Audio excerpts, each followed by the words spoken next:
Gavumenti yeddiza obuvunaanyizibwa bw'okusaasaanya mu disitulikiti 9 amasanyalaze oluvannyuma lw'emyaka 10 ng'amasanyalaze mu bitundu bino gatundiwa ekitongole kyegwegwa Rural Electricity Cooperative Society Limited CREX mu bufunze. Mu kiseera kino obuvunaanyizibwa buddisiddwa ekitongole UEDCL. Kino kiddiridde olukiiko lwa baminisita olwatula mu mwezi ogwokubiri mu 2021 okuyisa ekiteeso gavumenti okweddiza obuvunaanyizibwa obw'okusaasaanya amasanyalaze gonna mu ggwanga. Era kati ekitongole UEDCL kitandise okussa mu kukola ekiragiro kino nga kisookedde kyegwegwa ne kyeddiza emirimu gy'okusaasaanya amasanyalaze. Uganda bonna yefe tugenda okufunamu kati minisita kimwawulira okuba esimu n'agamba executive director oli luddawa jangu wano kyegwegwa kirina amasanyalaze naye luli bivadde bya third party. Edward Rura ow'ekitongole ki Uganda Electricity Regulatory Authority agumizza bannayuganda abaludde nga bakaba emiwendo gy'amasanyalaze okubeera waggulu nti embeera agisuubira okubeera yaddeko.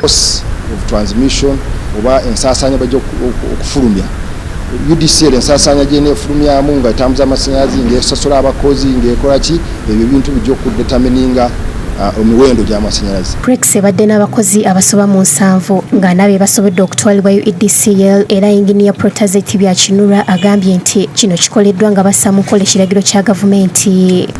7 naye waliwo nga 45 bonna basobodde okugenda. Twogeddeko n'omubaka w'ekitundu kino Tom Bright Amoti n'atubuulira naye bw'alaba ensonga zino era n'awa amagezi abantu abakulembera mu kitundu kino. Kabamba ezimbye plant endala ya sola to backup gana amasanyalaze gaffe kitegeeza nti tugenda kufuna amasanyalaze mangi naye ekikulu kiri tugakozesa tutya. Ate kaweefube wa gavumenti ow'okubunyisa enjiri ey'okwettanira ennimi ekuuma obutonde bw'ensi eyongeddwamu amaanyi ab'omukago gwa Bulaaya n'ekitebe kya Denmark mu Uganda bwe batadde obuwumbi 55 mu obukadde 5 mu projekiti 2 ezigenda okuteekebwa mu nkola ya Abi Development Limited ne Abi Finance Limited. Ekisinga obukulu naye mulaba enkyukakyuka y'obudde. Abantu abatuwa ssente zino batugambye tuteeke nnyo essira ku bintu byonna ebiyamba mu kulwanisa enkyukakyuka y'obudde.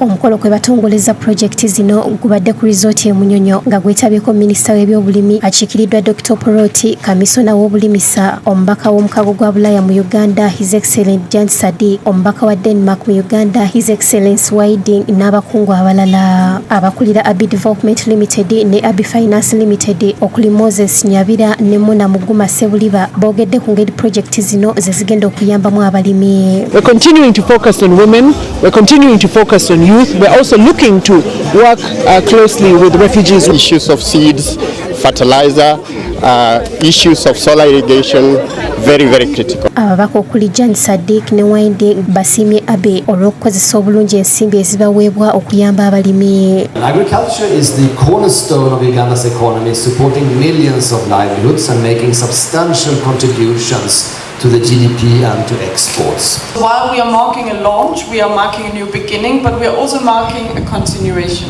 Dr. Porot okuva mu Ministry y'ebyobulimi agamba bali mu kaweefube okulaba nga abalimi bongera okukuuma obutonde. Productivity enhancing technologies, we have to bear in mind now issues of adapting to the effects of climate change. Project ezitongozeddwa za kumala emyaka 4. Now for the rest of us